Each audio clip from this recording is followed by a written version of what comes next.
Hello everybody, it's Medium Jenny Lee. I'm here to do the discussion for session 7 of the Raw Contact Volume 1. This will actually be video number 8. Before we get started, I wanted to share, if you are not familiar with our Team Weird merch, I'll show you my shirt if I can get all the hairs off of it. Of course it's backwards, but you get the point. So we have a spring store available for all kinds of Team Weird merch, shirts, stickers, tote bags, pencil pouches. I think that's about it for right now with the Team Weird stuff. But there also is all of the spirit art that we've been making is available in there as posters and canvas prints. And this is one of the posters behind me here of the very first spirit art that we created together on Twitch. So I'll put the link for the spring store in the description of this video if you're interested. Go check it out. Some cool stuff in there. Also want to plug in the spirit art shop on Etsy. You can buy the original pieces of spirit art that we've created so far on Twitch. And you can also purchase services for your own personal spirit art, with or without a video, with various kinds of mediums you can choose. I should say media. It gets confusing when I'm Medium Jenny Lee and then I use the word medium as the type of stuff you make the art with. We'll say media. You can pick the media of which your art is made with. And that includes, if you choose the video, I will record it while I'm making it with the spirit who comes through for you, with any messages that come through. Or you can choose to have the spirit art just by itself without the video, and you will receive the actual piece of art in the mail. Unfortunately, this is only available to people in the United States right now because shipping to other countries from the United States is completely crazy. So we're not going to do that right now. Anyway, let's get started on this session. Oh, session 7. All right. So, Dawn wants to know more about this Confederation of Planets. And he asks, what avenues of service or types of services are available? And Ra says, the service available for our offering to those who call is equivalent to the square of the distortion need of your calling divided by or integrated with the basic law of one in its distortion, indicating the free will of those who are not aware of the unity of creation. Did you get that? Can we move on to the next thing? No.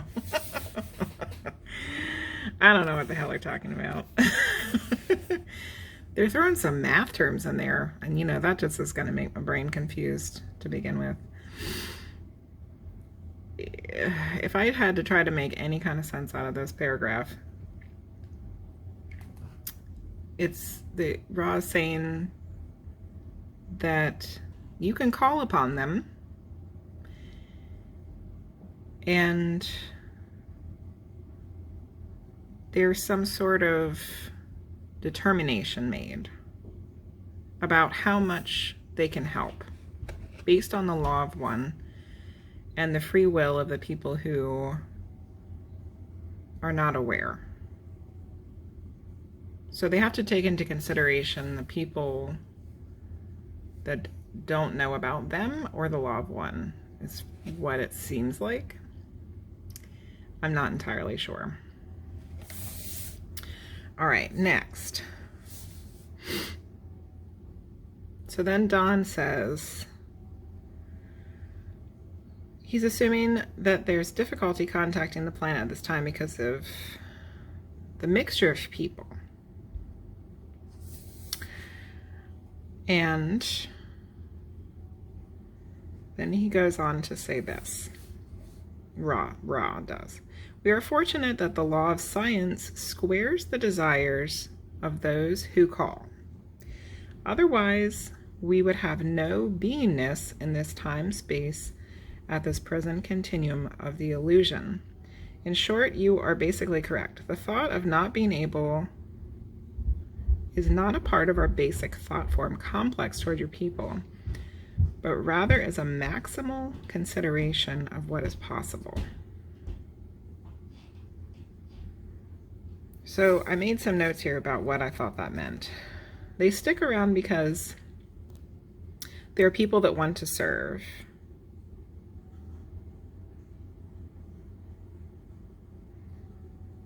And they need to make them aware. What did I write? They stick around because people that want to serve make them aware they are needed. Oh, yeah. Okay. They stay because there's lots of people on the planet that actually do want to serve others through this law of one. So they stay around so that those people are aware. And then I wrote something else over here. Let's see what this says. Service is limited until we reach an integrated non-physical density. Ooh, I wrote that. That sounds real intelligent. I wrote that? I must have been channeling somebody to write that one. No, I'm just kidding. I don't know what the law of oh, I think I said the law of science. It says law of service. Law of service. So I don't know what the law of service is. Maybe we need another entity from the Confederation to come write a book about that. I don't know. But that's pretty much what I got from that confusing paragraph. All right, next. Okay, Dawn asks, by square do you mean if 10 people call, when comparing it to the planetary ratio of people as 100, squaring 10 getting 100? What? I don't know what the hell Dawn's asking. Ross says that is incorrect. The square is sequential, 1, 2, 3, 4, each squared by the next number. So if 10 entities on Earth require our services, how do you compute their calling using the square rule? We would square 110 sequential times, raising the number to 10th square. So what does that mean? There's a 24-second pause. So apparently Ra's not good at math either. The result is difficult to transmit. I don't know. I mean, I have no idea. Math is not my forte, and to me it sounds like they're doing math that I don't know what they're talking about. But anyway, this is the result here. The result is difficult to transmit. It is 1012. So if 10 people on Earth, well, see, now I'm confused. If only 10 entities on Earth, oh yes, okay. So if there are only 10 people on Earth that are having this call to serve and they want help from the Confederation of Planets, using this law of service, whatever that is, they can square it up 10 times, or to the 10th square, which makes it seem like there's 1012. So for each 10 people, roughly that would equal 1,000 beings. And I don't know why any of this matters. But anyway, moving along. About how many entities present are calling from Earth for your services? And Ra says, I am called personally by 352,000. The Confederation, in its entire spectrum of entity complexes, is called by 600,000 232 million. These numbers have been simplified. So there's a lot of people asking specifically for raw, whether they know that they're asking for raw or not, I guess. And then there's a whole lot more people that are just trying to communicate with other entities from this confederation. So, okay. That's a lot.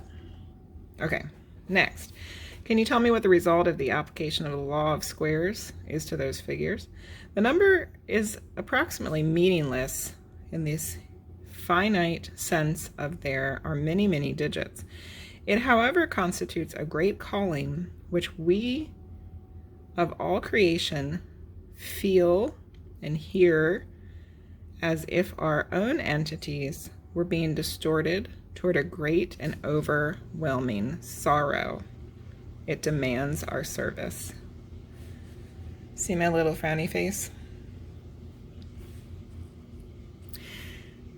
So to me, this is so awful. And I hate to laugh about it, but it's freaking awful. The amount of people on the earth that are suffering is so great that it doesn't matter how many people are actually calling for them. They have to help us because they're feeling our sorrow, because we're all one. If we're all one, we're all affecting each other. How long is it going to take for humans to realize that? That if you do something to yourself, you're doing it to someone else. And if you do something to someone else, you're doing it to everybody else. Can we get it together, people? For real. We're hurting higher being entities like super far away with all of our awful crap that we do to each other. Now I'm getting angry. Okay, let's move along before I really have a conniption. Okay. At what point would this calling be enough for you to openly come among our peoples? And Ra's basically, we're not doing that again. We don't calculate the possibility of coming among your peoples by the number, but by a consensus among an entire social memory complex, which has become aware of the infinite conscious of all things. This has been possible among your peoples only in isolated instances. So basically, enough people would have to be aware of the infinite consciousness of all things before they could make themselves completely openly known without having to do all this, woo-woo, secretive, like, is it for real things. Ay, ay, ay. In the case wherein a social memory complex, which is a servant of the Creator, sees the situation and has an idea for the appropriate aid, which can only be done among your peoples, the social memory complex desiring this project lays it to the Council of Saturn. If it's approved, quarantine is lifted.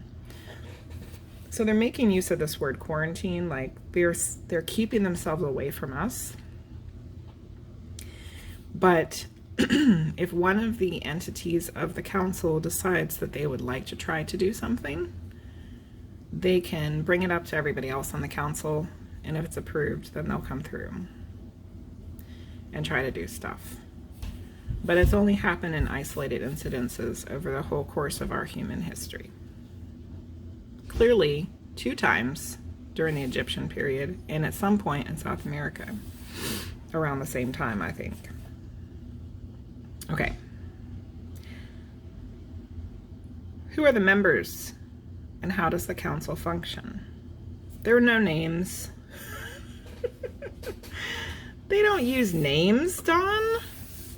And Jim? That was a Jim question. There's no names on the council. If names are requested, we'll attempt them. However, not all have chosen names. So this reminds me very much of Abraham Hicks, who comes through with the law of attraction to, what's her name? Esther and Jerry. Because if I remember correctly, the name Abraham was come up with kind of through the connection with Esther. Like, I don't think that entity actually had a real name either. But it chose a name based on what it thought that Esther and Jerry would understand best, and probably what it thought the audience of the people who would listen to what they had to say through her channeling would accept. And that's why it chose Abraham.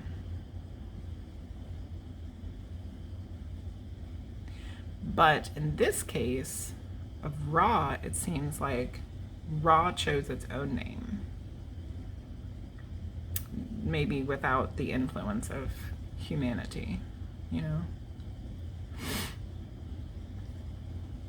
So this Ra is saying that there's lots of entities on this council that have chosen not to have a name. Because, like, at what point does it not matter anymore? Because you're not really, it's like they're not using words to communicate with each other. They're not using no English, you know what I'm saying? Okay. Next. Where were we? All right. In number, there's 9. There are 9 entities that sit on the council, and that's the session council, and it's constantly in session. Then there's 24 entities that make up a backup council, which offer services, and they're referred to as the guardians. Very interesting. Very interesting. They use telepathic contact with the oneness, the distortions bending harmoniously so that the law of one prevails with ease. So they're telepathically communicating with each other because they know that they're one thing. All right. When a need for thought is present, the council retains the distortion complex of this need, balancing it as described, and then recommends what is considered as appropriate action. So when they need to think about something, they kind of split themselves up a little bit. Back to a distorted complex is my understanding of this. So that they can discuss amongst themselves in whatever capacity that means for them. So 1, the duty of admitting social complexes to the Confederation. I'm not exactly sure what that means. I have different ideas of what that could mean. 2, offering aid to those who are unsure how to aid the social memory complex requesting aid, in a way consonant with both the call, the law, and the number of those calling, and the ones who are resistant to the call. 3, internal questions in the council are determined. So it sounds like they basically submit the information about the social memory complex that needs assistance. They talk about how to help them, if they can help them based on these factors, what they need, the law of one, how many, and how many don't want it. And then they decide, they talk amongst themselves to figure out an answer. And if any are in doubt, then they use the guardians for extra input. Okay, so the Council of Nine, is the Council of the Nine the same that are mentioned in the book Uri by Henry, you guys know I can't say that name, Puharich? The Council of Nine has been retained in semi-undistorted form by 2 main sources, one named Mark and one named Henry. Don says, Don knows exactly who he's talking about. He said, is it Mark Probert and Henry Puharich? Ross says, correct. So I looked these people up. And Mark Probert was a trance medium who died in 1969. And Henry Puharich was a parapsychologist who studied a lot of different stuff and different types of people. So Mark Probert was channeling entities between 1948 and 1968. He called himself a telegnostic, and he worked specifically with the leader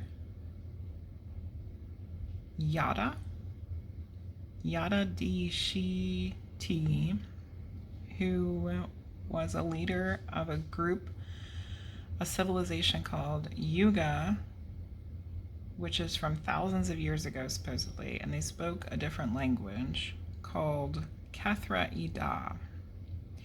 So Mark channeled this entity and collected evidence, or collected information, not necessarily evidence, collected information from him, them, whatever it might be, and he ended up writing a book called The Magic Bag. So somewhere in there, Mark's channeling also talks about the Council of Nine. And then Henry Puharich in 1952 invited a Hindu mystic, D.G. Vinod, to one of his channeling sessions, and Vinod went into a trance and also contacted a group of entities calling themselves the Nine. So Ra is saying that both Mark and Henry's channeling session, really contacted or had the correct information about this council.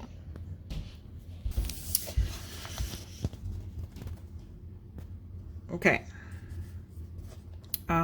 Apparently something's funny here because I wrote LOL. Let's see what it was. I'm interested in the application of the law of one as it pertains to free will and what I would, this is advertising, and what I would call advertising done by UFO contact with the planet. That is, the council has allowed the quarantine to be lifted many times over the past 3 years. That is an assumption, Dawn. That's an assumption. Not all entities in the universe are part of this council. This seems to me to be a form of advertising for what we are doing now so that more people will be awakened. Am I correct? And then Ross says, I will take a certain amount of untangling of conceptualization of your mental complex to reform your query in an appropriate response. Bear with us. Because John's got all kinds of stuff crisscrossed and messed up here. And Ra's like, you're making my brain hurt. The Council of Saturn has not allowed the breaking of quarantine and time-space continuum you mentioned. There's a certain amount of landing taking place. Some of the landings are of your people, and some are entities known from a group of Orion. So the next session that I just read this morning, session 8, has a lot more information about people, our people, and this Orion group, both of which are very terrifying. I have to give you a warning. There's a trigger warning for the next session. There's some scary stuff about what our people are doing and this group that calls itself Orion. Secondly, there is a transmission granted not to break quarantine by dwelling among you, but to appear in thought form capacity for those who have eyes to see.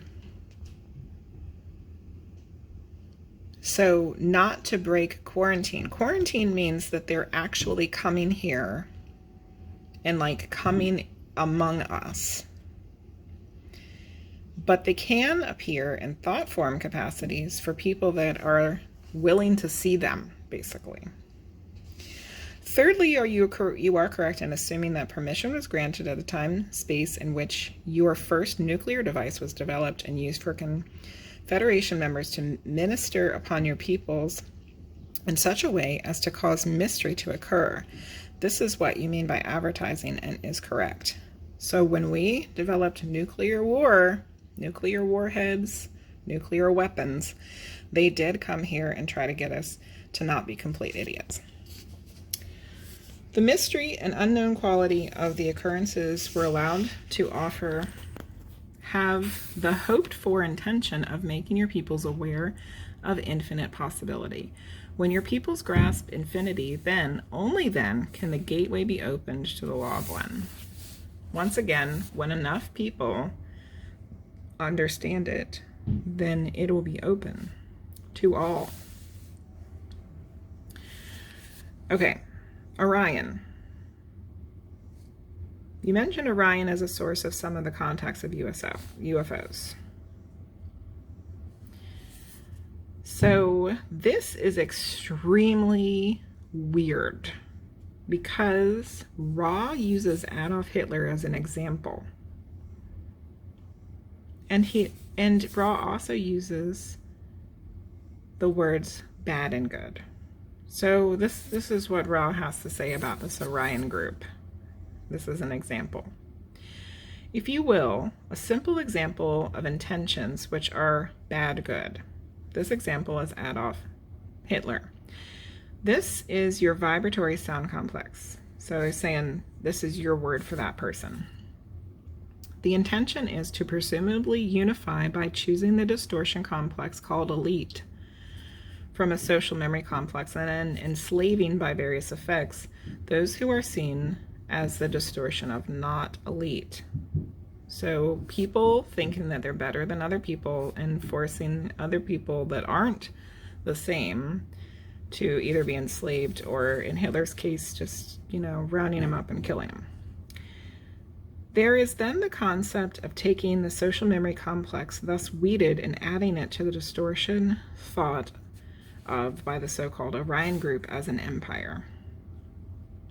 So taking only, basically they're creating their own social memory complex by choosing who's going to be in it. They're making an elite group of people. And apparently that is something that this Orion group also is capable of and will do. It's a forced law of one. A forced law.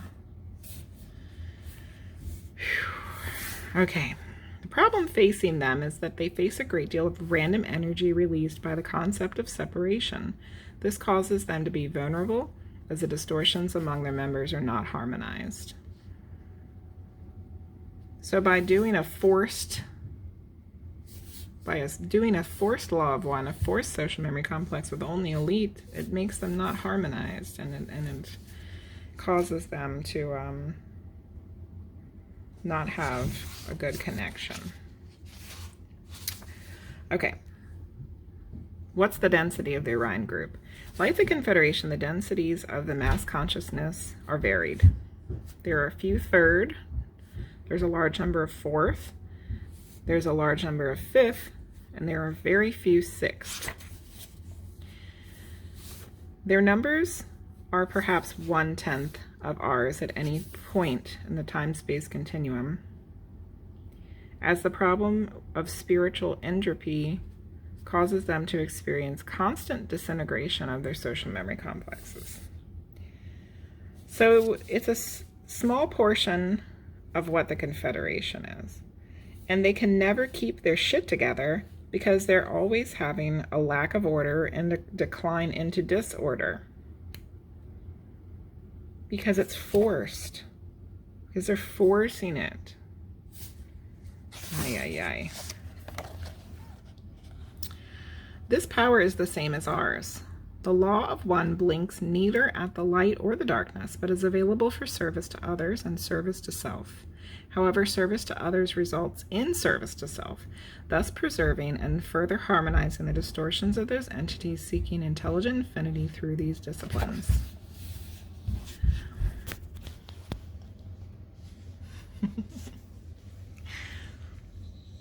So, if you truly understood the law of one, you would know that by healing yourself and helping to heal others, that you're healing all.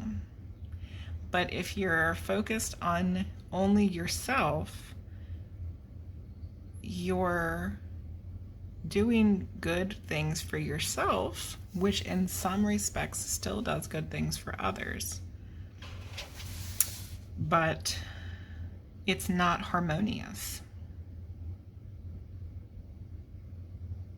So it doesn't quite work the same way.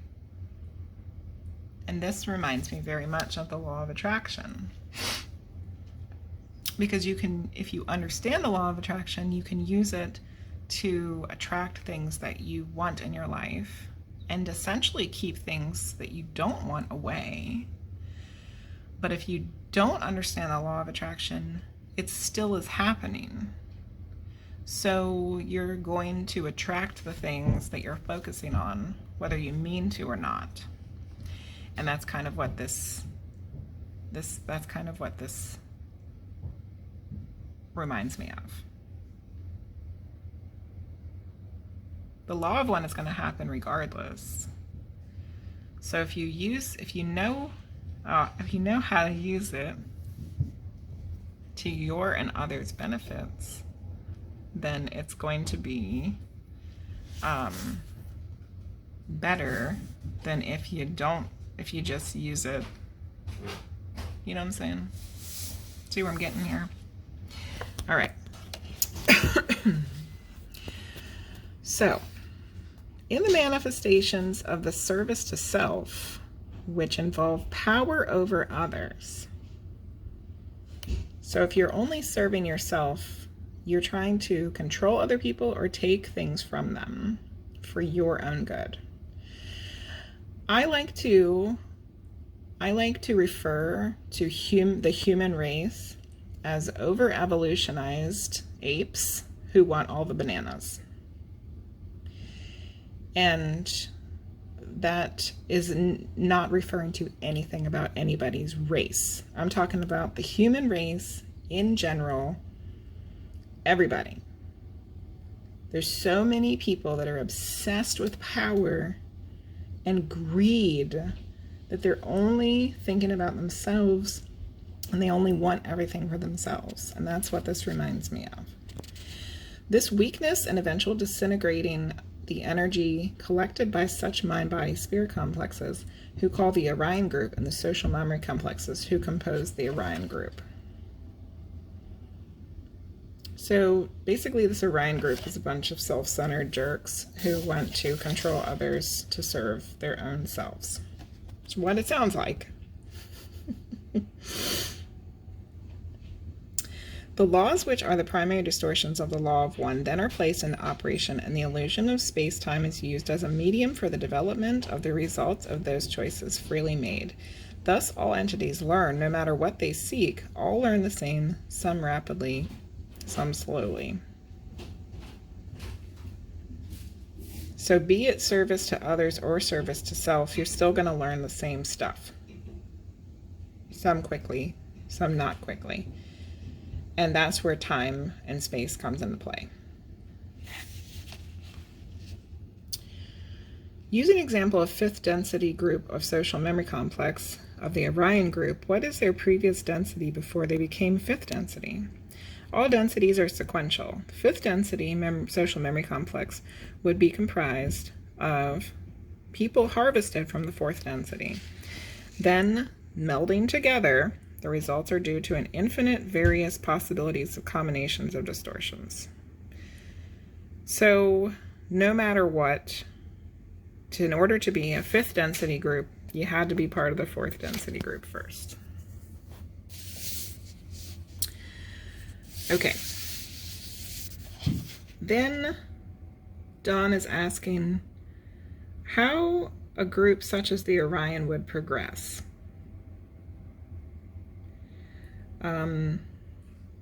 If you were in the Orion group and pointed towards self-service, how would you progress? What learning would be necessary for that? Those who have found this light and love, love and light, without benefit of desire for service, nevertheless, by the law of free will have the right to use that light and love for whatever purpose.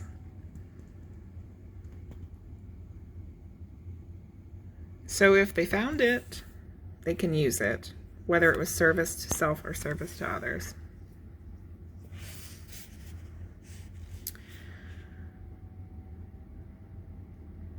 This study is difficult as one which has described to you, but there are those with the perseverance to pursue the study, just as you desire to pursue the difficult path of seeking to know in order to serve. So people can learn it either way. They're both kind of difficult, but there's more than one way to get to the same end, the same knowledge. The distortion lies in the fact that those who seek to serve the self are seen by the law of one as precisely the same as those who seek to serve others. For all are not one.